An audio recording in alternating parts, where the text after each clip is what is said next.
Okay, so here's part two of our analysis of the love song of J. Alfred Prufrock.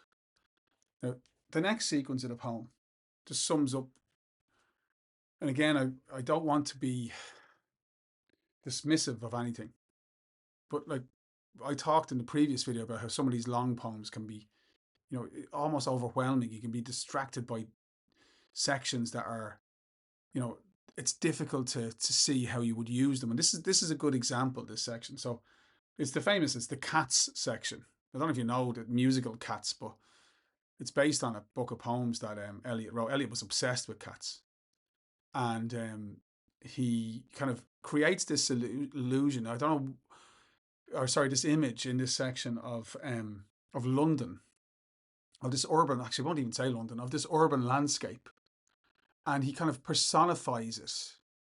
There's this fog creeping around London, creeping around the urban landscape, and kind of gives it this feline quality.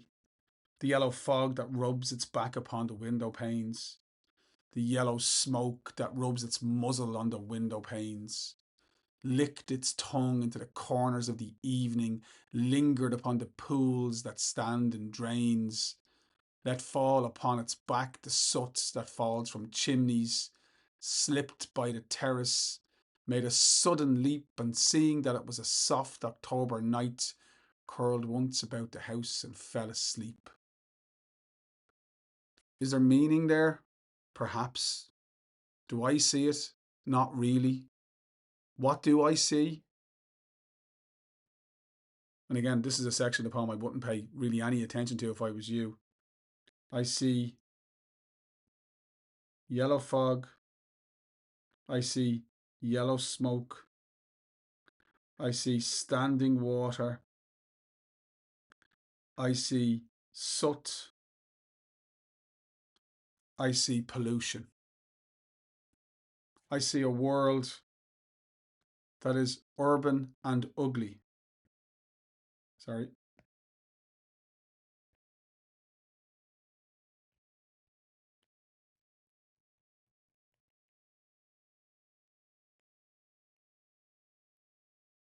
I don't see the beauty of nature. When you look at some of Eliot's other poems, you will see beauty. But there's no beauty here. There's claustrophobia. The window panes they're closed, the fog is pushing up against them, the pollution is pushing inside. Then the repetition of window panes, and it's rubbing up against the sorry, the smoke is rubbing up against the window panes. The water's standing, so there's a smell. It's just an unpleasant place. And contributes to that sense of ennui, the sense of exhaustion, the sense of the absence of excitement, the sense of lethargy that we see in the poem. Lethargy means lack of energy.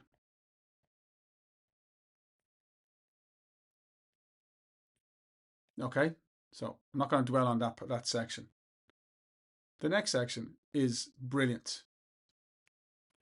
It's a two stanza sequence that I think is fantastic, and it's what I'm going to focus on in this video. The monologue starts up again, and this is Prufrock, and he's talking to himself, and he's giving himself, he's trying to convince himself that he needs to go and do this thing. And indeed, there will be time for the yellow smoke that slides along the street, rubbing its back upon the window panes. There will be a time.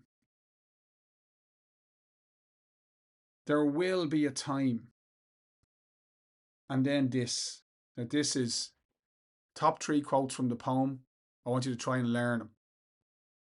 To prepare a face to meet the faces that you meet. If you wanted to follow that up with, there will be a time to murder and create, you can. But folks, that's top 3, along with in the room, the women come and go talking of Michelangelo, and there's another one coming up. So this is fascinating.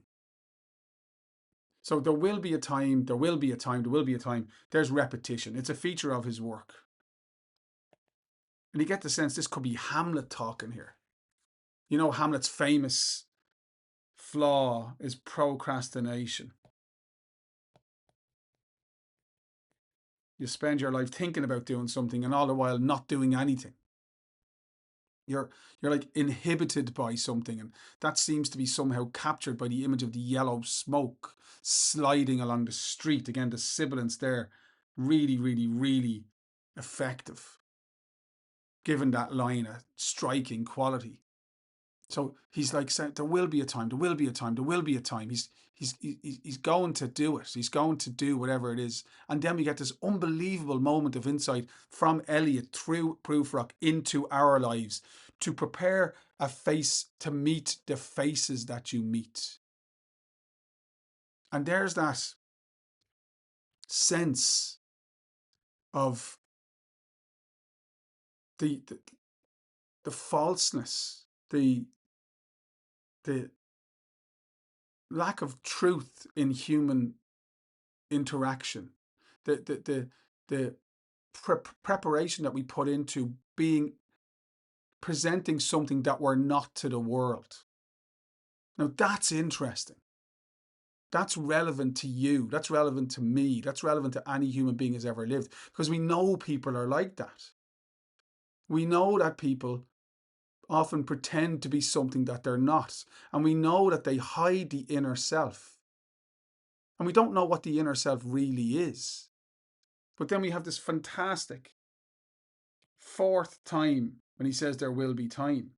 So 1, 2, 3, 4. But this time it's followed up to murder and create.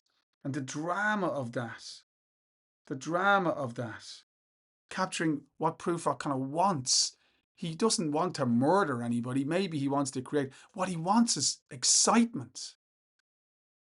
What he wants is meaning in his life. But there isn't any. So, and he's desperate for it, but he doesn't know how to get it. And time for all the works and days of hands that lift and drop a question on your plate. Time for you and time for me, and time yet for 100 indecisions and for 100 visions and revisions before the taking of toast and tea. And I mean, I've talked to you in class many times about juxtaposition.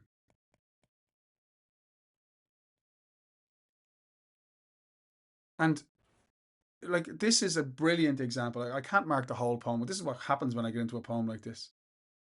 The juxtaposition there between the profound and the trivial is just, sometimes I read poems like this and they're so good, they get to me.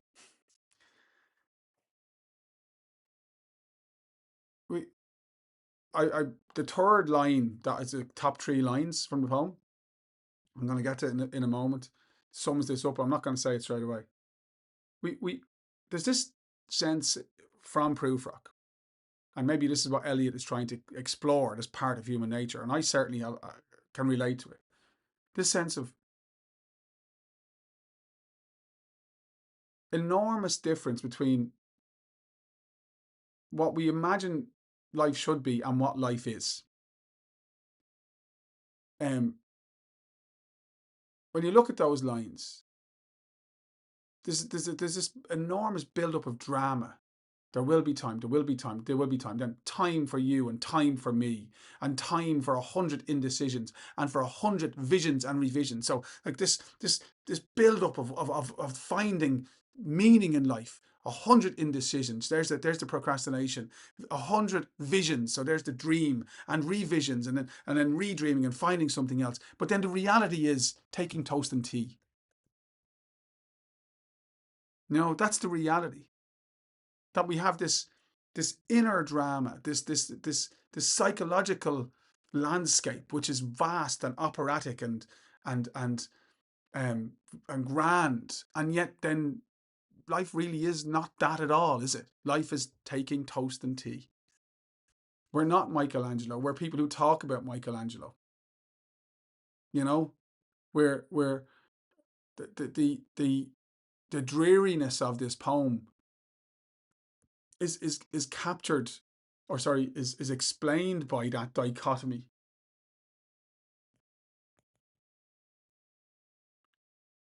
between what we imagine life should be like and what life is like. And that's Prufrock. And that's why Prufrock is such an interesting character, because he's so recognizable. And we get the famous, in the room, the women come and go, talking of Michelangelo. The momentum established in the first stanza, sorry, in the previous stanza, continues to build in the second stanza I want to look at here. And indeed, there will be a time to wonder, do I dare? And do I dare? And again, there's your use of repetition. Do I dare what?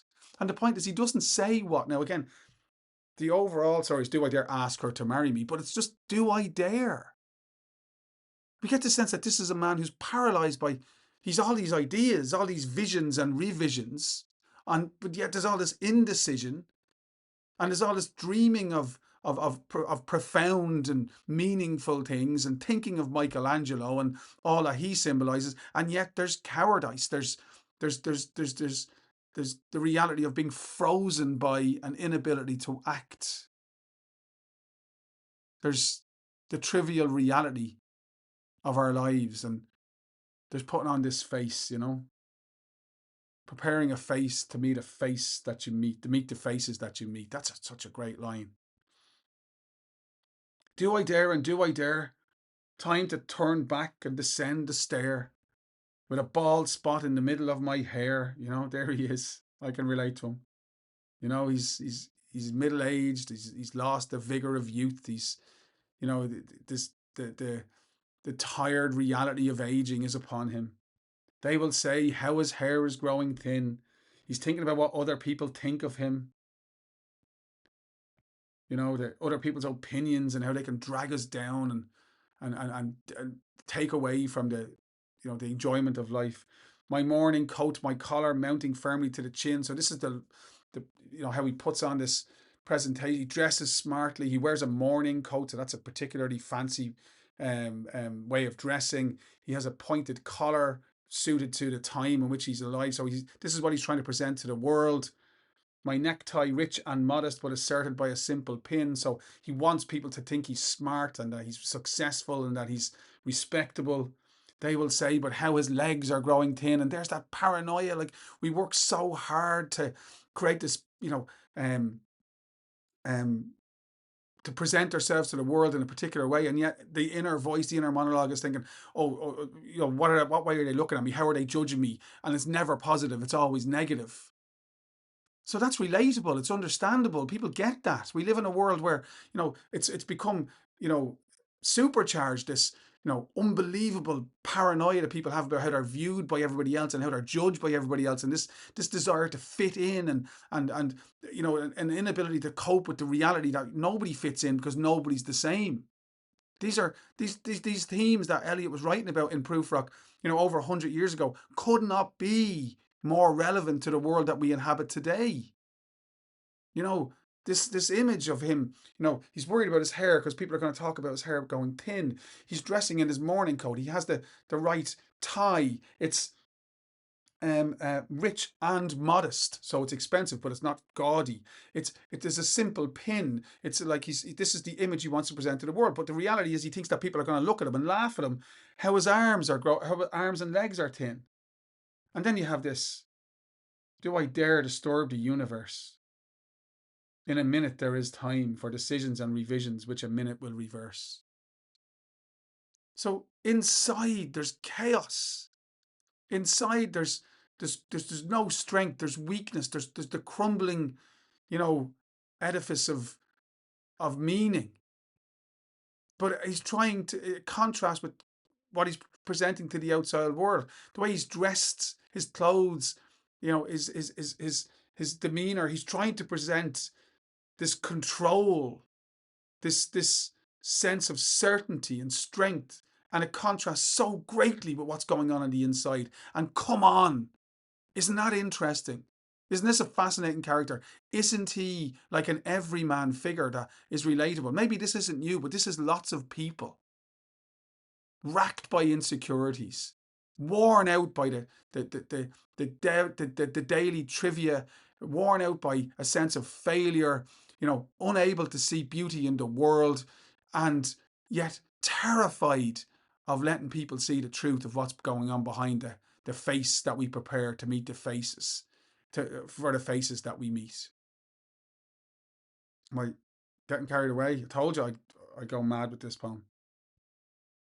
The, you know, that sense that life has been wasted on trivial things, and that becomes so clear in the next stanza. Again, I'm encouraging you to read the note.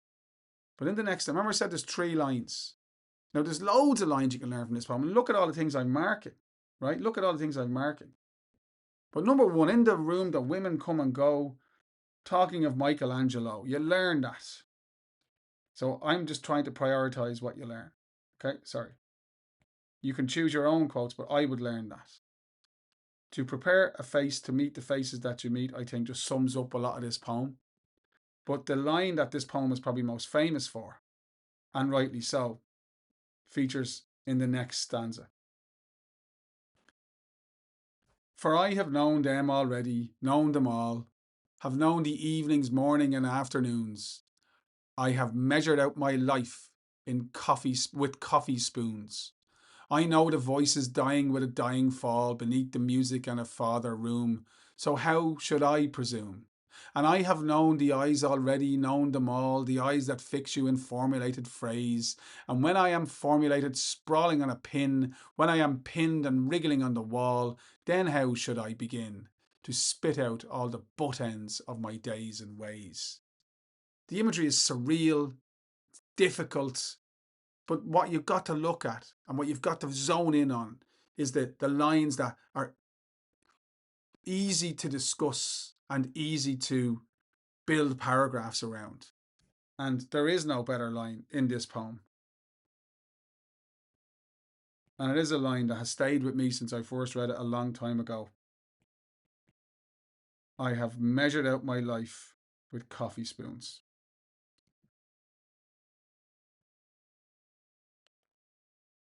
I'm drinking coffee.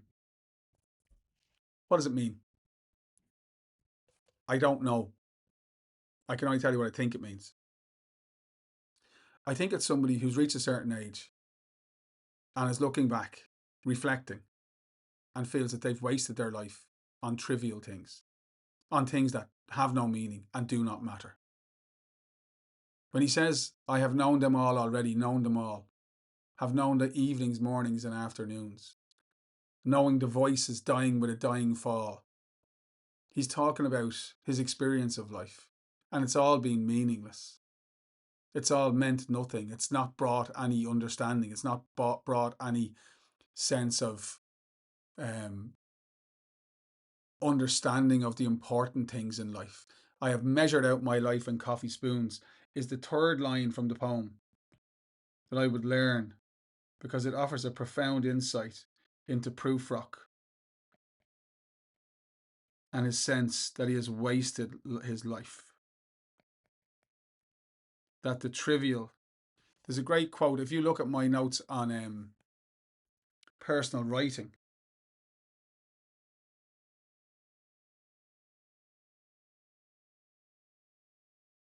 I think it's here somewhere, yeah. It's a great quote from Charles Bukowski on the front page of that document. Bukowski said, we're all going to die, all of us. What a circus.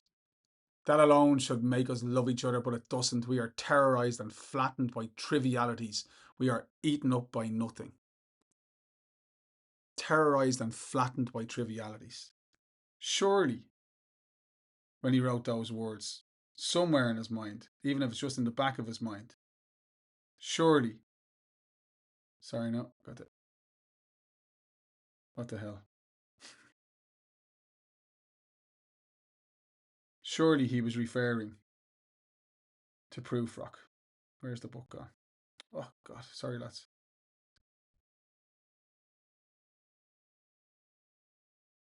Now, this is me being an idiot of technical issues. There we go. So go back to there and then just scroll. There we go. Surely he was thinking about that. We are terrorized and flattened by trivialities. Here's Prufrock thinking, God, what have I done with my life? I've measured out my life with coffee spoons. And by the way, for me, that's the absolute definition of a metaphor. I often get students asking, what exactly is a metaphor? That's a metaphor. You don't take it literally. It's not meant to be taken literally. It's a symbol. And it represents, all of the little decisions that we make that are really of no value or importance to us, that, the meaningless trivia of life. And that's how he feels. He feels that, he's known them all already. He's experienced life, and it hasn't brought him any understanding or any sense of meaning. And I have known the eyes already. When he says that, I've known them all. And then he understands what it's like to be judged. And he says very famously, when I am pinned, when I am formulated, sprawling on a pin, when I am pinned and wriggling on the wall. And that's a reference to, we don't do it anymore, but it's a reference to, have you ever been to the Dead Museum? And you'll see these, like, that's the Natural History Museum in Dublin, and you'll see these, they're like boards, and they have like beetles and flies and insects on them. And they are like put on these boards to be studied. And it's like this sense that he feels that he's being constantly examined and judged and analysed and found wanting. And, this image of being inadequate, of not having achieved anything, of failure. And that's why the reference to, waste is so clear there when he talks about the butt ends of my days and ways. How should I presume? And by the way, when he says, how should I presume? I should have mentioned this already. When he says, how should I presume? He's talking about, how should I presume that anybody could love me enough to want to marry me? How should I presume that anybody would want to spend their life with me? Prufrock is, he doesn't hate himself. He hasn't got that level of intensity in his soul, but he doesn't like himself. He's disappointed by himself. He's unimpressed by himself. So how can he presume that somebody else would want to share their life with him? How can I presume? How can I presume? Should I presume? Again, the repetition, a very notable feature of this poem. So this is a man who's deeply thoughtful, who's in a crisis, who's exhausted, worn out, and feels like he's reached the butt ends of his life. By the way, butt ends in relation to a cigarette. So, if you're a smoker, the good bit is that there's no good bit in a cigarette, folks, but the good bit is the long bit. And when you get to the butt end, there's very little left, and it's just about to be stubbed out. So the image of his balding head. He's aware of his fact that he's old. He feels that he's wasted his youth. He feels that with 100 visions and revisions and indecisions, he's managed to achieve exactly nothing. In the room, the women come and go. Talking of Michelangelo. So 3 quotes. I said the 3. Now there are others, but the 3 most important quotes. Remember what they are? I have measured out my life in coffee spoons. To prepare a face to meet the faces that you meet. In the room, the women come and go, talking of Michelangelo. Learn those 3. It'll give you loads to say about Prufrock. Loads to say. It doesn't matter what question comes up. You got symbolism, you got characterization, you got those profound, deep, and meaningful themes. You got the fact that reading his poetry is so thought-provoking and challenging. Loads to go there. Now we'll do a little bit more in this video, and then we'll get to the end of the poem in the next video.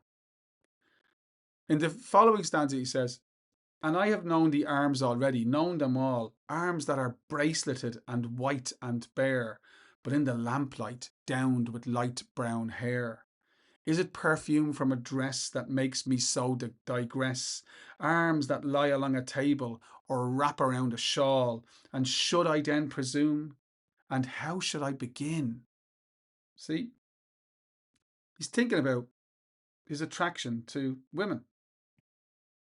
And there's this idea of, the feminine, the allure of femininity, and it's captured in just he's thinking about these arms, these, because the way women might have dressed, the arms were exposed, and he's thinking about those arms, and he's thinking about their decoration, they're braceleted, and they're white and bare, so there's something, vulnerable there.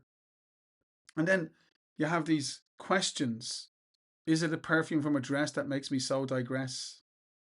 How should I presume? How should I begin? So he's attracted to this woman, but he's weak. He knows what he wants. He wants to touch her arm. He wants intimacy. He wants to feel what that is like, but he doesn't know how to get that.